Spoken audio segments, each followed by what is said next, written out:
Бишкек шаарына жүргүнчүлөрдү ташуучу автобустарды сатып алуу маселеси кыска мөөнөттө чечилиши керек. Бул туурасында министрлер кабинетинин кеңешмесинин жыйынтыгы боюнча министрлер кабинетинин төрагасы Акылбек Жапаров билдирди. Бишкек шаарына жүргүнчүлөрдү ташуучу автобустарды сатып алуу үчүн республикалык бюджеттен тийиштүү финансы каражаттары бөлүнгөн. Бирок маселени чечүүдө эч кандай жылыш жок. Шаардыктар менен борбордун меймандары дагы эле жүргүнчүлөрдү ташуучу коомдук транспорттун тийиштүү көлөмү жетишсиздигине байланыштуу чоң көйгөйлөргө дуушар болууда. Бул маселени кыска мөөнөттө чечип, автобус өндүрүүчүлөр менен тиешелүү келишимдерди түзүү зарыл.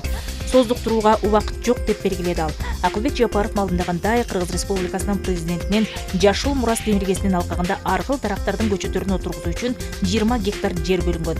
Жыйында жалпысынан 14 маселе каралды. Тактап айтканда, 2022 жылдагы жазгы тала жана түшүм жыйноо иштерине зарыл болгон жайкы дизель майын сатып алууга каражат бөлүү чечими кабыл алынды. Буга катар республикалык бюджеттен жергиликтүү бюджеттерге максаттуу трансферттерди берүү тартиби жана аудит боюнча комитет жөнүндө жобо бекитилди.